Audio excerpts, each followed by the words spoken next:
ஆக்சுவலாக நான் Jackie Sekar, Jackie டிவிக்காக இந்த எமோட் இஷ்யூஸ் பற்றி ஒரு வீடியோ போட்டிருந்தேன். இது வந்து யூகேயில் வந்து அது எவ்வளோ பெரிய ஸ்ட்ரெஸ்ஸாக இருக்கும். காசு கையில் இல்லாதவங்க செகண்ட் ஹேண்ட் கார் வாங்குவாங்க. அந்த செகண்ட் ஹேண்ட் காரை வந்து தலையில் கட்டுறதுக்கான விஷயங்கள், அதில் இருக்க நீக்குப்போக்குகள், நிறைய விஷயங்கள், நிறையா நண்பர்கள் அதெல்லாம் சொன்னாங்க. பட் இருந்தாலும் ஒரு கமெண்ட், அந்த கமெண்ட்டுக்காக தான் இதை பற்றி பேசணும் அப்படின்னு தோணுச்சு. எல்லோரும் ஒரு விதமான ஆறுதல்கள்லாம் சொல்லிகிட்டு இருக்கும்போது ஒருத்தர் வந்து கமெண்ட் வந்து எப்படி அடிச்சிருந்தாருன்னா, கொஞ்சம் நக்கலாக போட்டிருந்தார். அதாவது இப்போ ஜாக்கி வந்து எதுக்கு இந்த போஸ்ட்டு போட்டிருக்காருன்னா, அவருக்கு வந்து கார் புதுசாக யாராவது வாங்கி கொடுப்பாங்கன்னு அவர் வந்து போட்டிருக்காரு அப்படின்னு சொல்லியிருந்தார். அதை பற்றி தான் ஒரு ஜாலியாக அதை பற்றி பேசலாம் அப்படின்ட்டு. ஸோ விரிவான ஒரு பார்வைக்கு ஸ்டேட்மெண்ட். உலகமெங்கும் வந்து யூடியூபர்ஸ்க்கு வந்து தன் பிரியப்பட்ட யூடியூபர்ஸ்க்கு வந்து தன்னாலான கிஃப்ட்டு, பொருளுதவிகள் இதெல்லாம் செய்கிறது வந்து எல்லா நாடுகளையும் நடக்கக்கூடிய விஷயம். இது காமன் மேனாக இருக்கிறவங்களுக்கு வந்து ஒரு காண்டு இருக்கத்தான் செய்யும் எப்பயுமே. எப்படி இவங்களுக்கு மட்டும் வந்து இவ்வளோ விஷயம் பண்ணுறாங்க, போகிறாங்க, இவங்க நல்லா தானே இருக்கிறாங்க, அவங்களுக்கு வந்து இதை எதுக்கு செய்யணும் அப்படின்ற கேள்விகள் எல்லாருக்குமே இருக்கும். ஆனால் இதில் என்னென்னா, என் அன்பை நான் தெரிவிக்கிறேன், நீ வந்து கோடீஸ்வரனாகவே இருந்தாலும் எனக்கு இதை நான் செய்யணும்னு ஆசை அப்படின்னு தங்களுடைய அன்பை தெரிவிக்கிறவங்க நிறைய பேர் இருக்காங்க. இதை விட மில்லியன் கணக்கில் ஃபாலோவர்ஸ் ஆகி ஏகப்பட்ட லட்சங்களை சம்பாதிக்கிறவங்களாம், கோடிக்கணக்கில் சம்பாதிக்கிறவங்களாம் கூட இது மாதிரியான விஷயங்களை ரசிகர்கள் வந்து தொடர்ந்து நேயர்கள் வந்து அனுப்பிச்சிட்ருப்பாங்கன்னு வச்சுக்கோங்களேன். இப்போ நம்ம கேஸ் என்னென்னா, இங்கே நம்ம இது வந்து என்னென்னா, ரொம்ப பெரிய வியூவர்ஸோ இல்லை பெரிய அளவுக்கான சப்ஸ்கிரைபர்ஸோ அந்த மாதிரிலாம் எதுவுமே கிடையாது. ஆனாலும் எனக்கான என்னை விரும்புகின்ற, என்னை நேசிக்கின்ற தம்பிகள், தோழர், தோழிகள் எல்லாருமே இதை வந்து ஃபாலோ பண்ணுறாங்க. அவங்களால முடிஞ்சதை எனக்கு வந்து செய்வாங்க. அது என்னென்னா, இந்த இதை வந்து ரன் பண்ணுறதுக்கான ஒரு விஷயமாக அதை நான் எடுத்துக்கிறேன். ஏன்னா நான் சம்பாதிக்கணும் அப்படின்னு நினச்சிருந்தா இந்த எவ்வளோ விளம்பரங்கள் வந்தது, அந்த விளம்பரங்களில் எனக்கு எத்திக்ஸ் இருக்குது. அதே நேரத்தில் வந்து கொலாபரேஷனில் போய் நான் இதெல்லாம் சாப்பிட்டேன், இதெல்லாம் சூப்பராக இருந்தது போகுது அப்படின்னு அடிச்சு விட்ற கதை அதெல்லாம் கிடையாது. கூடுமான வரை நான் அதை அனுபவித்து அது ஓகேவாக இருந்தால் மட்டும்தான் பண்ணியிருக்கேன். மற்ற விஷயங்கள் ஏதாவது இருந்தால் அது விளம்பரம்னு சொல்லியே தான் நான் பண்ணியிருக்கேன். அதே நேரத்தில் இந்த சீட்டுக்கட்டுக்கான விளம்பரங்கள், அதாவது சூதாட்டத்துக்கான விளம்பரங்கள் நிறையவே இருக்குது. அதெல்லாம் நான் பண்ணேன்னா காசு வந்து கொட்டும். ஆனால் இதுவரையும் நான் செஞ்சதில்லை.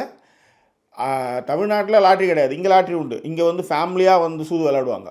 இங்கே வந்து தெருவுக்கு தெரு வந்து சூதாட்ட மையங்கள் இருக்குது. யூகேவில், ஸ்காட்லாந்தில் எல்லா இடத்துலையும் இருக்குது. ஒன்றும் இல்லை, ஸ்கூல்லே நீங்கள் பார்த்தீங்கன்னா ஒரு ட்ரா வந்து எப்பயுமே வைப்பாங்க. ஸ்கூலில் ஏதாவது ஒரு ஃபங்க்ஷன் இருக்குன்னா ஒரு ட்ரா மாதிரி வச்சு அதில் வந்து அமௌண்ட்டு போட்டு அதுக்கு first, second prize, third prize வந்து கொடுப்பாங்க. இது இங்கே காலங்காலமாக நடக்கிற விஷயம். நம்ம ஊரில் லாட்ரி தடை, அதில் வந்து மாற்றம் கருத்து கிடையாது. ஆனாலும் இந்த மாதிரியான ஏதாவது ஒரு சூதாட்ட விளம்பரங்களோ இல்லை மற்ற விஷயங்களோ அணுகும்போது நான் அதை வந்து தவிர்த்துருக்கிறேன். காரணம் என்னென்னா, இப்போ எனக்கு இருக்குது, நான் எப்போயாவது ஒரு டிக்கெட் வாங்கவும் போவேன். சில பேர்லாம் வந்து அப்படியே அமௌண்ட்டை போட்டு அள்ளி கொட்டுறது, சம்பளத்தெல்லாம் அப்படியே லாட்ரியில் போடுறது, பேர் என்ன ரேஸ்க்கு போகிறது, அந்த மாதிரி நிறைய விஷயங்கள் பண்ணுறவங்க நிறைய பேர் இருக்காங்க. நம்ம அப்படி கிடையாது. ஸோ அந்த மாதிரியான விளம்பரங்கள், அப்புறம் வந்து என்னது, இந்த ஆயுர்வேத நிவாரணி விளம்பரங்கள் நிறையா வரும். இப்போ நண்பருடைய குழந்தைய கூட வந்து நான் வந்து ஹாஸ்பிட்டலில் பிளட் செல்ஸ் வந்து ஒயிட் பிளட் செல் கம்மியாக இருக்குதுன்னு சொல்லி ஒரு போஸ்ட் போட்டு அது நிறைய பேர் போய் கொடுத்தாங்க. அப்போ வந்து ஒருத்தன் வந்து எனக்கு ஃபோன் பண்ணி, எதுக்கு குழந்தைய வந்து இதில் சேர்த்துருக்கீங்க, பச்சளை வைத்தியம் வந்து ஒரு வைத்தியருக்கு இருக்காருன்னு ஒரு பிரபல வைத்தியருடைய பேரை சொல்லி அங்கே இட்டுன்னு அவங்க குழந்தை எதுக்கு நீங்கள் வந்து அந்த ஹாஸ்பிட்டலுக்கு கூட்டு போனீங்க ராமச்சந்திராங்களான்றாரு என்கிட்ட. அது மட்டும் கிடையாது, இந்த பச்சளை சாறு, இந்த பப்பாளி ரசம் இதெல்லாம் வந்து சொல்கிறாரு ஒருத்தர், வேலை மெனக்கிட்டு ஃபோன் பண்ணி சொல்கிறாரு. இதில் என்னென்னா, நிரூபிக்கப்பட்ட மருத்துவ முறையை நான் நம்புகிறேன். இந்த மாதிரியான கை வைத்திய முறைகள் வந்து ஏதோ 10 போகிறது அந்த மாதிரியான விஷயங்கள் ஆதி காலத்தில் நம்ம பண்ணோம், ஓகே. இன்றைக்கி வந்து மருத்துவம் வந்து இந்த அளவுக்கு வளர்ந்து நோய் நாடி, நோய் மிகை நாடின்ற அளவுக்கு எங்கெங்கே வேணாலும் பாயிண்ட்டை வச்சு நீங்கள் கண்டுபிடிக்கிற அளவுக்கு வந்ததுக்கப்புறமும் இன்னமும் அந்த நிரூபிக்கப்படாத மருத்துவ முறையில் வந்து எல்லோரும் வந்து நம்பிக்கை வைக்கிறது அவங்கவுங்க விருப்பம். ஆனால் நான் பொறுத்தவரையிலும் நான் அதை சஜஸ்ட் பண்ணவே மாட்டேன். ஏன்னா அப்படியான பப்பாளி சாறு சாப்பிட்டா சுகர் வந்து 60க்கு வந்துடும், 70க்கு வந்துடும்ட்டு கதை அடித்து விட்றதுனா நம்மளால முடியாது. அப்படியான விளம்பரங்களை நம்ம தவிர்த்துருக்கோம். அந்த மாதிரி நிறைய விஷயங்களை வந்து விளம்பரங்களாக வரும்பொழுது நான் தவிர்த்து தான் வந்து நான் பண்ணியிருக்கேன். நான் ஏன் சொல்கிறேன்னா, இப்போயும் டிவிகேவுக்கு ஆதரவாக களமாடுறதுக்கான அப்ரோச்சஸ்லாம் இருக்கும்பொழுது அதையும் நம்ம நிராகரித்தோம். அது வெவ்வேறு விதமாக நம்ம கிட்ட வரும்போது அது வேணாம் அப்படின்னு நிராகரிச்சோன்னு வச்சுக்கோங்க. காரணம் என்னென்னா, நம்மளால் அப்படி சொல்ல முடியாது. அடிச்சு விட்ற மாதிரி வந்து ஒரு ஒரு விஷயம் அப்படி போகுது அப்படின்றத வந்து என்னால் அறுதிட்டு அதை வந்து என்னை நம்புறவங்களை வந்து ஏமாத்துற மாதிரியான ஒரு செயலாக இருக்குன்றதுனால நான் அதை கூடுமான வரை நான் தவிர்த்துருக்கேன், செய்ய மாட்டேன். அது டிவிகேவுக்காக அது சொல்கிறது. அது அந்த எலெக்ஷன் கேம்பெயின்ஸ் டைமில் வந்தது, போனது வந்தது, ரைட்டா? ஸோ இந்த மாதிரி நிறைய விஷயங்கள் இருக்குது. படத்துக்கே வந்து விளம்பரம் கொடுப்பாங்க. அப்போ படத்துக்கு விளம்பரம் கொடுக்கறதுனால அந்த படத்தை வந்து நான் சிறப்பாக பேசுவேன் அப்படின்னு நான் சொல்லவே மாட்டேன். எனக்கு என்ன தோணுதோ, என்ன வந்து ப்ளஸ் மைனஸ் இருக்கோ அதுதான் நான் பேசுவேன் தான். அது எல்லாருக்குமே தெரியும், நிறைய பேருக்கு அதை என்னை பற்றி. ரைட். ஏன் சொல்ல வந்தேன்னா, எனக்கு இந்த மாதிரியான நண்பர்கள் நீங்கள் நம்ப மாட்டீங்க. நான் வலையுலகத்தில் எழுதும் பொழுது இதே மாதிரி ஒரு அது வந்து இப்போ இந்த வீடியோக்கள் எல்லாமே போகிறது என்னென்னா, எனக்கு இப்படி ஒரு விஷயம், நான் ஒரு வழியில் போனால் அந்த இடத்துல காலில் வந்து இப்படி ஒரு முள் குத்திடுச்சு, அங்கே வந்து கடும் பாறைகள் இருக்குது, காட்டாறு இருக்குது, சுழல் இருக்குது, ட்ராப் இருக்குது, இப்படின்னு ஒரு விஷயம் எனக்கான அனுபவத்தை நான் வந்து ஷேர் பண்ணிக்கிறேன். இப்போ உதாரணத்துக்கு இங்கிலாந்து வந்தவங்க அத்தனை பேருமே வீடியோ போடுறது என்னென்னா, இந்த இடத்துல அது கிடைக்கும், இந்த இடத்துல இது கிடைக்கும், அழகான மலை, அற்புதமான அருவி, காட்டாற்று வெள்ளம், கரை புரண்டோடும் இது என்னது நதி, அலை, என்ன வேணாலும் போடலாம். ஆனால் இங்கே இருக்கிற வாழ்வாதார பிரச்சனைகளில் இருக்கக்கூடிய ஒரு சில சிக்கல்களை நான் ஒரு அனுபவத்தில் இப்போ ஏன்னா இந்த மாதிரி விஷயங்களை நான் தேடி பார்க்கும்போது யாருமே அதை பதிவே பண்ணலை. அப்போ நான் ஒரு விஷயம் இப்படி ஒன்று பண்ணேன். நான் ஒரு விஷயம் செய்கிறதுக்கு 200 பவுண்டு கிட்ட கொடுத்துக்கிறேன். ஏன்னா 50 விசாவுக்கு வந்து 50 பென்ஸுக்கு எங்கே வந்து கருவேப்பிலையும் கொத்தமல்லியும் இருக்குன்னு தேடி போய் வாங்குற மாதிரியான நிலையில் இருக்கிறோம். இருந்தாலும் காசே இருந்தாலும் சரி, நான் ஒரு விஷயத்தை வந்து 200 பவுண்டு நான் செலவு பண்ண விஷயத்தை அதே ஒரு வேறு ஒரு எமௌண்ட்டில் அது சரியே இல்லைன்னு சொல்லும்போது உங்கள் நேர்மை என்ன ஆகுதுன்ற ஒரு கேள்வி தான் எனக்கு. அப்போ நம்ம ஊர் மாதிரி மாட்ட மேச்சமாக கோலப்பட்டமெல்லாம் இங்கே இருக்க முடியாது. ஏன் நம்ம ஊரில் எப்பயுமே வந்து ஒரு அலட்சியம் இருக்குன்னா, நம்ம ஊரை பொறுத்தவரை என்னென்னா 3 கல், ஒரு தேக்ஸா, ஏன்னா சாப்பாடு செஞ்சிடலாம். அந்த கஞ்சி தண்ணியில் கொஞ்சம் உப்பு போட்டால் சாப்பாடு ஓவர், பசி அடங்கிடும். அப்புறம் கொஞ்சோன்னு சாக்கு இருந்துன்னு வச்சுக்கோ, அதை போற்றிக்கிட்டு அடுப்புக்கு பக்கத்தில் படுத்துடலாம், பிரச்சனையே கிடையாது. ஆனால் இங்கே உன்னால் அப்படி இருக்க முடியாது. வெயில் காலத்திலே குளிரும். அப்போ குளிர்காலத்தில் எப்படி இருக்கும்? அப்போ அந்த வெயில் காலம் 6 மாதத்துக்கு அவன் எல்லாத்தையும் செஞ்சு 6 மாதம் குளிரில் தன்னை காப்பாற்றிக்கிறதுக்கு 6 மாதம் வெயிலில் உழைச்சிடுவான். அப்பேற்பட்ட ஊரில் நீ ரோட்டில் நிற்க முடியாது. அப்போ நடந்து போகணும், நிறைய இடத்துக்கு போகணும் வரணும் அப்படின்னும் பொழுது கார் எல்லாம் ரொம்ப கஷ்டம். அந்த கஷ்டத்தில் தான் இந்த மாதிரியான ட்ராப்லாம் பண்ணி, ஏன்னா கார் இங்கே நீடுன்னு அவங்களுக்கு நல்லாவே தெரியும், அதை வச்சு தான் அவங்க இந்த மாதிரி விஷயங்கள்லாம் பண்ணுறாங்க. ஸோ அதை தான் நான் என்ன சொன்னேன், என்னோட அனுபவமாக நான் போட்டேன். அதில் தான் ஒரு தம்பி வந்து எனக்கு வந்து கார் வாங்கி கொடுக்கணுன்றதுக்காக நான் வந்து இந்த வீடியோ போட்டிருக்கேன் அப்படின்னா, இது எல்லாருக்கும் இருக்கிற காண்டு தானே. நிறைய பேருக்கு நான் வந்து ஸ்காட்லாந்து இருக்கிறதே அவங்க கூட சொத்தை பிடிக்கிட்டு வந்த மாதிரி காண்டில் இருக்கிறாங்க. அப்போ இந்த மாதிரிலாம் இருக்கும்பொழுது அதில் என்னென்னா, யாராவது இந்த மாதிரியான உதவிகள் நம்ம பிரியப்பட்டு ஏதாவது செய்யும்போது அவர்கள் நன்றாகத்தானே இருக்கிறார்கள், அவர்களுக்கு ஏன் நீங்கள் காசு கொடுத்து கொண்டு இருக்கிறீர்கள் அப்படின்னும் போது தான் இந்த பொள்ளாச்சியில் இருக்கிற ஒரு சொன்னது தான் எனக்கு ஞாபகத்து வருது. எங்கே எதுவுமே ஃப்ரீ இல்லை ஜாக்கி, நான் ஃப்ரீயாக தான் பார்த்துட்ருக்கேன், எனக்கு காசு நிறையா இருக்குது, உங்களுக்கு வந்து 10,000 வருஷத்துக்கான நான் அனுப்பிச்சிடுவேன் அப்படின்னு. இது வந்து ஒரு நேர்மை, நம்ம யார்ட்டையும் கேட்கல. ஆனால் உதவி செய்கிறவங்களே உங்களுக்கு வந்து காண்டாகும், இவங்களுக்கு வந்து வயிறு எரியும்னு வச்சுக்காங்க. நீ ஒரு 10 பைசா பண்ண போகிறதில்ல. ஆனால் நான் இதற்கான நிறைய உழைப்புகள், நிறைய முதலீடுகள் செஞ்சு என் நேரத்தை செலவு பண்ணி நான் ஒரு விஷயத்தை நான் பண்ணிகிட்ருக்கேன். அதில் யாரோ ஒருத்தவங்க கொடுக்குறதே இவனுக்கு காண்டாகுதுன்னா, இவன்லாம் வந்து என்னென்னா கடைசி வரையும் உருப்பிடவே மாட்டான். ஏன் சொல்கிறேன் அப்படின்னா, நீங்கள் பொறாமப்பட்ட ஆரம்பிச்சிங்கன்னு வச்சுக்கோங்களேன், உங்களால் உருப்பிடவே முடியாது. நீங்கள் உங்கள் வாழ்க்கையில் நீங்கள் நிறைய பேரை பாருங்கள், என் திறமையை நம்புவனோசம் நான் பொறாமே பட மாட்டேன், ஓகேவா? ஸோ இப்போ நான் இதில் எங்கே இதே சொல்ல வந்தேன்னா, அதுக்கு வந்து அந்த தம்பி சொல்லியிருந்தார் கார் வாங்கி கொடுக்கணும்னு. நண்பர்களே, இதே மாதிரி நான் வந்து ஒரு வீடு வந்து தேடிட்டு இருந்தேன். அப்போ வந்து 750 ஸ்கொயர் ஃபீட்டு, 1000 ஸ்கொயர் ஃபீட்டு, ஒரு 250 ஸ்கொயர் ஃபீட்டுக்கு வந்து ரொம்ப டஃப்பாக எல்லா இடத்துலையும் தேடினா யார்கிட்டையும் அப்போ வந்து ஒரு நண்பர், அவர் வந்து என் எழுத்தை படித்த வீடியோ பார்க்கல, எழுத்தை படித்தவர் 1 லட்ச ரூபா அனுப்பிச்சி வச்சார். அடுத்தது 50,000, ஒருத்தர் வந்து 3 லட்சம் கொடுத்தாரு. அவர் உடனே கேட்டார், அது வேறு விஷயம், எப்போனாலும் கொடுன்னு சொல்லிட்டு உடனே கேட்டார், அது ஒரு பெரிய பஞ்சாயத்து, அதை விடுங்க. ஆனால் ஒரு வருஷத்தில் எனக்கு பணம் கொடுன்னு 50,000 கொடுத்தாரு. ஒருத்தர் 1,00,000 கொடுத்து எனக்கு பணம் அவர் தான் ஃபஸ்ட்டு கொடுத்தாரு. நான் சொன்னேன் வேணாம் அப்படின்னு. அப்போ அவர் என்ன சொன்னார்னா, இல்லை ஜாக்கி இது நீங்கள் வச்சுக்கோங்க, நீங்கள் எனக்கு திருப்பி தர வேணான்னு சொன்னார். எப்போ நான் சொல்ல வர்றது 2010 கொடுக்குறாரு. அன்றைக்கி 1,00,000 யோசிச்சு பாருங்கள். அதன் பிறகு 50,000 ஒரு வருஷத்தில் கொடுங்க அப்படின்னு சொல்லியிருந்தார். நீங்கள் நம்ப மாட்டீங்க, ஒரு வருஷம் கழித்து அவர் எனக்கு மெயில் அனுப்பிச்சார், அந்த பணத்தை உங்கள் பொண்ணுக்கு வச்சுக்கோங்க அப்படின்னு சொன்னார். ஸோ இது ஏன் நான் சொல்கிறேன்னா, அப்படியான மனிதர்கள், அப்படியான நண்பர்கள், அப்படியான தம்பி தங்கைகளை நான் சேகரித்து வச்சுருக்கேன்னே சொல்லுவேன். அதில் எனக்கு ப்ரௌடு, பெருமை எல்லாமே. நான் சொல்கிறேன், நீங்கள் போய் ஒருத்தவங்கிட்ட ஒரு 1000 ரூபா பணம் கேட்டு பாறேன், சும்மா கொடுத்துருவான் உனக்கு, எனக்கு கொடுப்பான், எனக்காக நிற்பான், காரை கொடுத்தான், ரூம் போட்டு கொடுத்தான், தியாகு செஞ்சான், இருக்காங்க இன்னமும். ஒரே ஃபோன் 20 லட்சமா 20 லட்சம் ஒரே ஃபோன், 8 8 16 16 24 லட்சம் ஒரே ஃபோன் தான். இன்னும் எவ்வளோ பணம் வேணும் ஜாக்கி? ஏன்னா அதுதான் ஜாக்கியோட ஹானஸ்டி, ஜாக்கி மேலே வச்சுருக்கிற மரியாதை, ஜாக்கி அது மாதிரி ஆட்களை சம்பாரித்து வச்சுருக்கிறது. ஒரு சிக்கலான தருணத்தில் ஒரு ஒரு ஒரு 50,000 நகை ஒரு சிக்கலான தருணத்தில் வாங்கி அதை நான் திரும்ப ரிட்டர்ன் பண்ணிட்டேன். ஆனால் என்ன பிரச்சனைன்னா, அதில் நான் சொன்னது என்னென்னா, ஒருவேளை எனக்கு எதாவது ஆச்சுன்னா இந்த அமௌண்ட்டை உங்களுக்கு கொடுக்கணும்னு சொல்லி வைக்கிறாங்க நான்லாம். ஏன்னா உனக்கு நான் உதவிட்டேனே, நான் இப்படி ஒரு சிக்கல் நிற்கிறேன்னு யாரும் நின்னது கிடையாது. அதுதான் நான். அதனால தான் இவ்வளவு பேர் எனக்கான விஷயத்தை செய்கிறதுக்கும் பண்ணுறதுக்கும் ஆர்வமாக இருக்கிறதுக்கு காரணம் அதுதான்.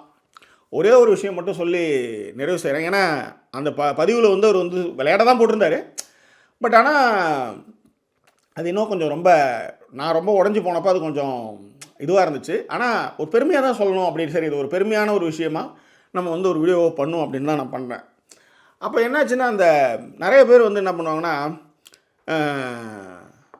எப்படி சொல்கிறது, ஒன்றும் இல்லை, எவ்வளோ பேர் கை மாத்தா வாங்கினேன்னு சொல்லிட்டு வாங்கினான் ஜாக்கி. இன்னைய வரலையும் நான் அவங்ககிட்ட வந்து ஒரு 20,000க்கு நான் அலைஞ்சிக்கிட்டு இருக்கேன். அவனை அதுக்கப்புறம் பிடிக்கவே இல்லைன்னு தான் சொல்லியிருக்காங்க. அளவுக்கோசரம் நீங்கள் யார் வேணாலும் நம்புங்க. அப்போ இந்த மாதிரியான ஒரு விஷயத்தை எனக்கு செய்கிறாங்கன்னா, அப்போ அவங்களுக்கு எவ்வளோ என்ன பிடிக்கும், அது எனக்கு எவ்வளோ பெரிய பெருமை.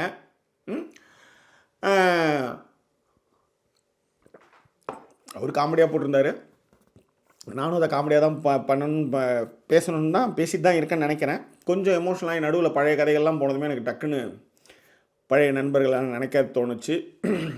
அவர் போட்டிருந்தார். அப்போ நான் சொன்னேன், யாராவது ஒருத்தவங்க காரு போட்டிருந்தாங்கன்னா, ஆமாம் கார் வந்து எனக்கு வாங்கி கொடுத்தாங்கன்னா, பொது வெளியில் இங்கே சொல்லுவேன், இவர் தான் இந்த காரை எனக்கு வாங்கி கொடுத்தாருன்னு சொல்லுவேன் நான். நிறைய பேர், நிறைய எழுத்தாளர்கள், நிறைய பேர் வந்து நிறைய செலவுகள் பண்ணி எல்லோரும் வந்து ஃபாரின் டூர்லாம் கூப்பிட்டு போவாங்க. அவங்களுடைய ஹாஸ்பிட்டாலிட்டி பற்றியோ, அவங்க எனக்கு இதெல்லாம் செஞ்சாங்கன்னு பற்றியோ எந்த எழுத்தாளரும் சரி, போகிறவங்களும் சரி எழுத மாட்டாங்க. ஆனால் நான் எழுதுவேன், கேட்டுட்டு எழுதுவேன். இதை செய்யலாம். நிறைய பேர் அதை செய்ய வேணான்னு சொல்லியிருக்காங்க. சில பேர் வந்து எனக்கு ஒன்றும் பிரச்சனை இல்லை ஜாக்கின்னு சொன்னாங்கன்னா நான் கண்டிப்பாக எழுதியிருக்கேன். இது ஒன்றா. அப்போ அந்த கமெண்ட் அவர் போட்டிருக்கும்போது அதில் ஒரு கமெண்ட் போட்டிருந்தேன், இப்படி யாராவது கொடுத்தாங்கன்னா இதே பொது வெளியில் இங்கேயே எழுதுவேன், அதை பார்த்து நீங்கள் இன்னும் சரிங்க அப்படின்னு போட்டிருந்தேன். ஸ்காட்லாண்டில் நான் இருக்கேன். நான் இந்த பிரச்சனையை, எம்ஓடி பிரச்சனை, இந்த மாதிரியான சிக்கல்கள் இருக்குது, ஜாக்கிரதையாக இருங்கன்றதுக்கு ஏகப்பட்ட பேர் வந்து அதுக்கு வந்து கமெண்ட் போட்டிருந்தாங்க. அதை பற்றி எம்ஓடி யூகே கார் எம்ஓடி பரிதாபங்கள்னு ஒரு வீடியோ ஒன்று போடுறேன். ஏன்னா நான் பாதிக்கப்பட்டேன்னு பார்த்தா, அதாவது கமெண்ட் போடாதவன் 10 பேர் பேசுகிறான், கமெண்ட் போட்ட ஒரு 4-5 பேரே இதில் வந்து கமெண்ட் போட்டிருக்காங்க, இன்னும் சொல்லாதவங்க நிறைய பேர். அந்த மாதிரியான விஷயத்தில் ஒரு நண்பர், அவர் வந்து பீட்ஸ்பர்கில் இருக்காருன்னு நினைக்கிறேன், பீட்டர்ஸ்பர்னா எங்கேயோ, அவர் வந்து ஜாக்கி உங்களுக்கு கார் வேணும்னா சொல்லுங்கள், எனக்கு எக்ஸ்ட்ரா ஒரு கார் இருக்குது, நீங்கள் கொஞ்ச நாள் யூஸ் பண்ணுங்கள் அப்படின்னு சொல்கிற அளவுக்கு நான் வச்சுருக்கேன். இது யூகேவில், நான் இந்தியாவில் இல்லை, சென்னையில் இல்லை. சென்னையில் நான் போய் கேட்டால் பசங்க கொடுத்துருவாங்க காரு, சொல்கிறேன் ஒரு எமர்ஜென்சிக்கு, நான் யார்ட்டையும் கேட்டது கிடையாது. ஆனால் யூகேவில் ஒருத்தர் வந்து தினகரன் பேர், இந்த மாதிரி இந்த ஊரில் இருக்கேன் ஜாக்கி, நான் வந்து கார் ஒன்று வாங்கினேன், எக்ஸ்சேஞ்ச் பண்ணுறதுக்கு போனால் அவன் வந்து ரொம்ப கம்மி ரேட்டு கேட்டான். நான் என்ன பண்ணேன்னா, இல்லை நீங்கள் வந்து நான் உங்கள்கிட்ட கார் எக்ஸ்சேஞ்ச் பண்ணல, நானே கார் வச்சுக்கிறேன்னு சொல்லிட்டேன். கார் வீட்டில் தான் இருக்குது, எவ்வளோ நாள் யூஸ் பண்ணிக்கோங்க, நீங்கள் கொடுங்க. இது ஒருத்தர். ஸோ ஏன் சொல்கிறேன் அப்படின்னா, அந்த மாதிரியான மனிதர்களை நான் சம்பாதிச்சு வச்சுருக்கேன். அது நிறைய பேருக்கு வந்து வைத்தறிச்சலாக இருக்கும். என்னடா இதெல்லாம் சொன்னதுமே வந்து சரிங்க, நான் கார் வாங்கி கொடுக்குறதுக்காகவே எழுதுந்தாவோ வச்சுக்கோங்க, பேசுந்தா கூட வச்சுக்கோங்களேன், எனக்கு அதை பற்றி பிரச்சனையே இல்லை. அது என்ன, அது பெருமையினுடைய ஒரு விஷயம்.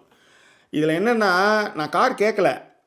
அந்த பொள்ளாச்சியில் நான் சொன்னல, அவர் வந்து பேங்க் ஆஃப் இந்தியன் ஓவர்சீஸில் ஒர்க் பண்ணி இதானார், ரிட்டையர்மெண்ட் ஆனவர். அவர் பேங்க்கில் தான் ஒர்க் பண்ணார். அவர் அவங்க ஹஸ்பண்ட் ஒய்ஃப் 2 பேருமே என்னை வந்து இந்த பிக் பாஸில் பார்ப்பாங்க. அவர் தான் வந்து வருஷம் எனக்கு 10,000 அனுப்புவார். அவருடைய வீட்டுக்கு நீங்கள் எப்போ வேணாலும் எத்தனை வேணாலும் தங்குங்க. 7 பெட்ரூம் 8 பெட்ரூம் இருக்குது. அது மட்டும் இல்லைங்க, 2 கார் இருக்குது. அதில் ஒரு காரை நீங்கள் எடுத்துன்னு போங்க ஜாக்கி, திரும்ப இட்டுன்னு வந்து விட்டாலும் பரவாயில்லை, இல்லை நீங்களே வச்சுக்கிட்டாலும் பரவாயில்லன்ற அளவு தான் நான் ஆளுகளை சம்பாரித்து வச்சுருக்கேன். இது ஒரு காரை நீங்கள் எடுத்துகிட்டு போங்க, 2 கார் இருக்குது என்கிட்ட, ஒரு காரை நீங்கள் எடுத்துன்னு போங்க, அந்த எடுத்துன்னு போன காரை திரும்ப விட்டுன்னு வந்து விட்டாலும் சரி, நீங்கள் விடலனாலும் சரி வச்சுக்காங்க ஜாக்கின்னு சொல்கிற அளவு தான் நான் ஆட்களை வச்சுருக்கேன். அதனால் அது ஒரு கொஞ்சம் காண்டு. ஏன்னா சில நேரத்தில் இதெல்லாம் சொல்லும்போது தான் நான் ரொம்ப நெகிழ்ச்சியாக இருக்கிறேன். ஏன்னா எப்பேற்பட்ட மனிதர்களாக நான் சம்பாரித்து வச்சுருக்கேன் அப்படின்றதுக்காக தான். இன்னொன்று ஒன்று சொல்கிறேன், அது உங்களுக்கு அதிர்ச்சியாக இருக்கும். ஒரு பொண்ணு, அந்த பொண்ணு வந்து ஊரோ நாடு வேணாம், அந்த பொண்ணு வந்து என்கிட்ட பேசும். ரொம்ப தனியாக இருக்கிற ஒரு பொண்ணு என்கிட்ட பேசும். அப்போ நான் என்ன சொல்லுவேன்னா, அவங்க அம்மாவும் கிடையாது, அப்பாவும் இப்போ சமீபத்தில் இறந்தார். அந்த பொண்ணு வந்து முருகர் பக்தி நிறைந்த பெண்ணு. அது வந்து நிறைய இடங்களில் வந்து போராடி போராடி போராடி மேலே வந்த பொண்ணு. ஒரு சின்ன மிஸ்கம்யூனிகேஷனில் எனக்கும் அவளுக்கும் சண்டை. பட் அந்த சண்டை வந்து என்னாச்சுன்னா, ஒரு சண்டைன்னா நான் எப்பயுமே சண்டையே போட மாட்டேன், நான் பேசுகிறது நிறுத்துருவோம், அவ்வளோதான். நான் ஒரு இடத்துல ஒன்று வச்சுருந்தேன், உனக்கு இவ்வளோ இம்பார்ட்டன்ஸ் கொடுத்துருந்தேன், நீ என்ன மறந்துட்ட, இல்லை எனக்கான விஷயத்தை நீ செய்யலை, அவ்வளோதான், சிம்பிள். நான் கேட்கலாம் மாட்டேன். ஆனால் இது அதற்கு பிறகு இப்போ பேசிகிட்டு இருக்கோம், சொல்கிறேன். ஆனால் அதற்கு முன்பாக என்ன நடந்ததுன்றதை நான் இந்த இடத்துல சொல்லணும். அவன் என்ன பண்ணால், ஒரு பிரச்சனை, அவங்களுக்கு வந்து ஒரு லேண்டு ஒரு விஷயம் இருந்தது. அந்த லேண்டு வந்து முடிக்கிறதுல ஏகப்பட்ட பிரச்சனைகள் இருந்து அவங்க சொந்தக்காரங்களாம் பயங்கரமாக அந்த பொண்ணை வந்து டார்ச்சர் பண்ணிகிட்டு இருக்கும்போதெல்லாம் வந்து புலம்பும். அப்போல்லாம் நான் சொல்லுவேன், அந்த பொருள் வந்து உங்கள் அப்பா சம்பாதிச்ச சம்பாத்தியம் அது உனக்கு கண்டிப்பாக கிடைக்கும், நீ கவலையே படாதன்னு நான் சொல்லுவேன். அது என்ன சொல்லுவேன்னா, எனக்கு வந்து அது எப்படி சொல்கிறது, எனக்கு இந்த பணம் வந்து ரொம்ப முக்கியம், ஆனால் இந்த பணத்தை வந்து நான் ஜெயிச்சிட்டேனா, நீ எதிர்பார்க்காத ஒரு அமௌண்ட்டை நான் உனக்கு கொடுப்பேன் அப்படின்னு சொல்லிச்சு. பணம் யாராவது கொடுக்குறான்னு சொன்னால் ஆனால் நான் சொல்லுவாங்க. முதல்ல என்ன பண்ணுச்சுன்னு வந்து மனசு என்ன செஞ்சதுன்னா, ஒரு விளையாட்டு சொல்கிற மாதிரி, இப்படி தான் நிறைய பேர் சொல்லுவாங்க அப்படின்ற மாதிரி நான் சொன்னேன். உடனே அதுக்கு வந்து நீ வந்து அப்படிலாம் என்ன நினைக்காத அப்படின்னா, நான் உடனே ஒன்று தான் சொன்னேன், நீ நல்லா இருக்கணும், தனியாக இருக்கிற, உனக்கு பணம் தேவை, பணம் வந்ததுன்றதுக்காக ஆட்டம் போடாத, நாளைக்கு ரொம்ப கஷ்டம்னும் போது யாரும் ஹெல்ப் பண்ண வரமாட்டாங்க, பணம் ரொம்ப முக்கியம், பார்த்துக்கோ அப்படின்னு. பெரிய அலைச்சலில் அந்த சொந்த வீட்டையும் சொந்த மண்ணையும் அந்த பொண்ணு மீட்டு எடுத்துச்சு. பெரிய பணம் வந்தது அப்படின்னு அதை கிட்ட சொல்லி, எவ்வளோ அமௌண்ட்லாம் நான் பேசுனதே கிடையாது, நான் அதை கேட்கவும் விரும்பலை. உன் அக்கௌண்ட் நம்பர் கூட அனுப்புகிறேன், உன் அக்கௌண்ட் நம்பர் கூட அனுப்புகிறேன், உன் அக்கௌண்ட் நம்பர் கூட அனுப்புகிறேன்னு. என் அக்கௌண்ட் நம்பர் வந்து எப்பயுமே வந்து என்னுடைய டிஸ்கிரிப்ஷனில் இருக்குது. ஆனால் அது வந்து பணம் அனுப்பணும்னு சொல்லிட்டு இருக்கும்போது நான் ஒரே விஷயந்தான் சொன்னேன், எனக்கு அந்த பணத்தை நீ அனுப்பாத, நீ அதை உன் செலவுக்கு வச்சுக்கோ.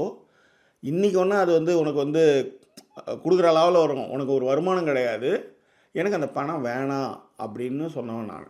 அந்த பொண்ணு சொல்லிச்சு, யாராக இருந்தாலும் வந்து விளையாட்டுக்கு சொன்னால் கூட வந்து நீ அனுப்புகிறேன்னு ஜெயிச்சதுக்கப்புறம் கொடுக்குறேன்னு சொன்னியே, கொடுக்க வேண்டியது தானே அந்த பணத்தை அப்படின்னு கேட்டு வாங்கினவங்களாம் நிறைய பேர் இருக்காங்க ஜாக்கியண்ணா. ஆனால் எனக்கு தெரிஞ்சு நான் நல்லா இருக்கணும், இந்த பணத்தை வச்சு நான் சந்தோஷமாக இருக்கணும்னு நினச்ச ஒரே ஆள் நீ தான், எனக்கு ரொம்ப அப்படின்னு அந்த பொண்ணு சொல்லிச்சு. ஏன்னா நான் கேட்காமலேயே எனக்கு கொடுக்கணும்னு சொன்ன ஒரு பணத்தை கூட வேணாம் நீ அதை வச்சுக்கோ, ஏன்னா உன்னுடைய ஃப்யூச்சருக்கு அது ரொம்ப ஹெல்ப்ஃபுல்லாக இருக்கும், இன்றைக்கி பணம் வந்துடுதுன்றதுக்காக எல்லாருக்கும் உஸ்கோ விட்டு ராக்கெட் விட்டுற மாதிரி பணத்தை செலவு பண்ணாத, பணத்தை பார்த்து செலவு பண்ணு, அந்த பணத்தை நீ வச்சுக்கோ அப்படின்னு சொன்னோம் நான். அது ஏன் சொல்கிறேன்னா, அப்படியான ஆட்கள் நான் சம்பாதிச்சு வச்சுருக்கேன் அப்படின்னு சொல்ல வந்தேன். அதனால் எனக்கு கார் வேணும் அப்படின்னா, எனக்கு வேணும்னு சொன்னால் எனக்கு வாங்கி கொடுக்குறதுக்கு ஆள் இருக்காங்கன்றதையும் இந்த இடத்துல பதிவு பண்ணிக்கிறேன். அப்படியே வாங்கி கொடுத்தாலும் அவங்க தான் எனக்கு வாங்கி கொடுத்தாங்கன்னு சொல்கிற கெப்பாசிட்டி எனக்கு இருக்குது அப்படின்றத தான் இங்கே சொல்லிக்கிறேன். அதுக்காக தான் இந்த ஒரு வீடியோ. அது கொஞ்சம் காண்டாக தானே இருக்கும். நிறைய பேரை சம்பாதிச்சு வச்சுருக்காங்க அப்படின்னும்போது காண்டாக இருக்கும். ஆனால் சம்பாதிச்சு வச்சவங்க வந்து அப்படியே சட்டுன்னு வந்துட மாட்டாங்க. அவங்களுக்கு நிறையா யோசித்து பார்த்து பழகி தான் கிட்ட வருவாங்க. எல்லோரும் வந்து எல்லாருக்கும் எல்லாம் கிடச்சிடாது. அதே மாதிரி நீங்கள் தான் சொல்கிறேனே, உங்களால் ஒரு 10,000 யார்கிட்டயாவது வாங்கி பாருங்களேன். யாழினி பிறக்கும்போது நான் சொந்த வீடு வாங்கும்போது அப்பயே 15 வருஷத்துக்கு முன்னாடி எனக்கு 1,00,000 ரூபாயை கொடுத்து எனக்கு கொடுக்கவே வேணாம் ஜாக்கி அப்படின்னு சொன்ன மனிதர்கள் இன்னி வரலையும் என் கூட நட்பில் இருக்காங்க. நான் நல்லா இருக்குன்னு நினைக்கிறவங்க. ஓகேவா? ஸோ அதனால் அது ஒரு காண்டில் வர்றது தான். பட் இருந்தாலும் அந்த கமெண்ட்டு வந்து இவ்வளோ தூரம் பேசுகிறதுக்கு உறுதுணையாக இருந்தது. அது மட்டும் இல்லை, இவ்வளோ நண்பர்கள் இவ்வளோ பேரை சம்பாதிச்சிருக்கோன்ற அந்த பெருமையும் இருக்குது. அதுதான் உண்மை. நான் வந்து இவ்வளோ பேரை சம்பாதிச்சு வச்சுருக்கிறதுனால தான் நான் ஏற்கனவே சொன்ன மாதிரி அந்த மாதிரி வந்து நீங்கள் சம்பாரிச்சிருந்தீங்களா அந்த வேல்யூ தெரிஞ்சு நீங்கள் அந்த கமெண்ட்டு போட்டிருக்க வாய்ப்பு இல்லை. உங்களுக்கு என்னென்னா அது எல்லோரும் செய்கிற மாதிரி தான். உங்களுக்கு கதை தெரியாதடா, இவன் போடுற வீடியோ இதுக்கு தாண்டா அப்படின்ட்டு.